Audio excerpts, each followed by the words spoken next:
Uh, uh, uh, uh, uh,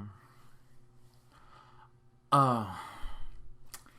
Hi everyone. If I look a little off today, or I'm acting a little off, it's because I watched Requiem for a Dream for the first time.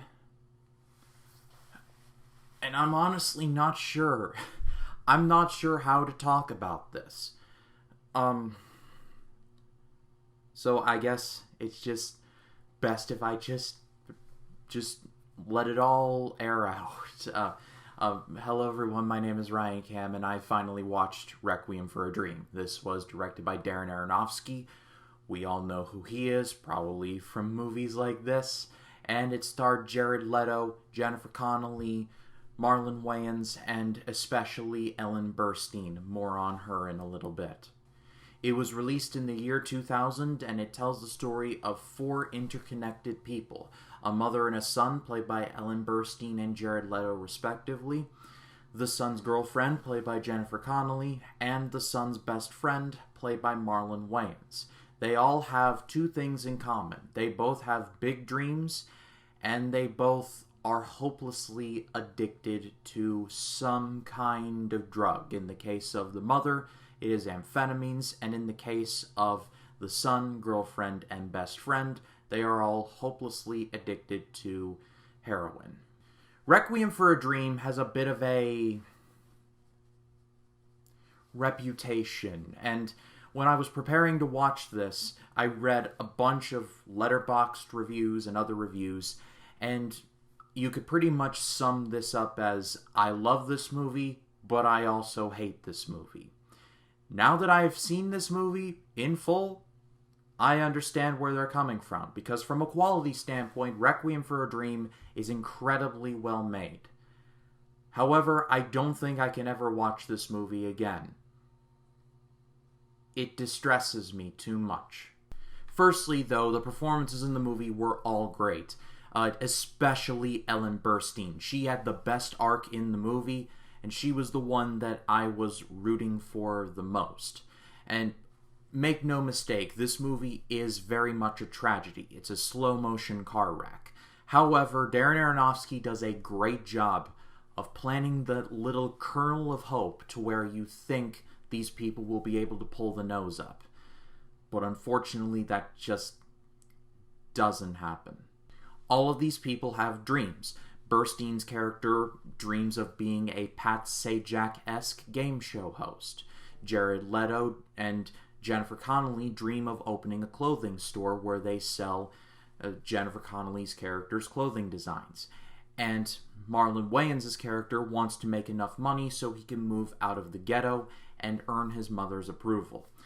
Darren Aronofsky does a great job of building all of these up and making you think if they can just get clean, they can succeed. You want them to go to the light. But unfortunately, they're all just lost souls that we, the viewer, just can't save. As some of you may know, I am a fan of pro wrestling. I've loved it since I first saw it in 2009.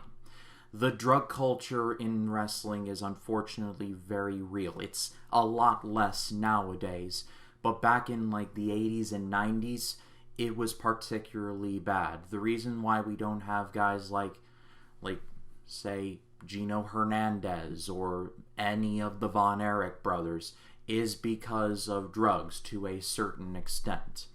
It's personal demons, and this movie left me shook. And shook is a term that I kind of hate because it is so overused, but this movie left me shook, like to my core. I don't know if I can talk about a certain plot point involving Jennifer Connelly's character, not just because of the whole YouTube age restriction thing, but just, it is so just kind of disturbing that I guess the only way I can describe it is to describe my reaction to it. Do you know that episode of The Office in the cold open when Michael Scott learns that Toby Flenderson has returned from Costa Rica and he does the whole, no God, please, no. That was me throughout this entire scene. As it got worse and worse and worse, I was slowly turning into Michael Scott. It was not pretty. And I guess my general thesis in this review is that from a quality standpoint, this movie is very good. The cinematography is really great. Darren Aronofsky did a great job helming this. He does a really good job of making you feel for these people and wanting them to succeed, like I mentioned. The score is honestly really good as well. This movie has a general aesthetic to where you do feel like you are on drugs when you're around these people. And it's just incredibly disturbing, to say the least. But that's also kind of the problem. This movie is so distressing that it almost feels like a one-and-you're-done kind of movie. Roger Ebert had a fantastic quote, and I think that's the best way I can describe this movie. That I admire what he did, and I hate it. I respect what they did, and I hate it. Yeah, that's pretty much it. My question to you all is, have you seen Requiem for a Dream? Leave your thoughts in the comments. I'd love to read what you guys have to say about it. And next time on this series, I'm going to be tackling another first-time watch. It is from 1990, and it is Paul Verhoeven's Total Recall. If you like this video, please be sure to leave a like, comment your thoughts down below, and if you like this video and you want to see more like it, hit the subscribe button and click the bell to allow notifications. That way, when a new video drops, you'll be the first to know about it. My name is Ryan Cam, and I will see you in the next one.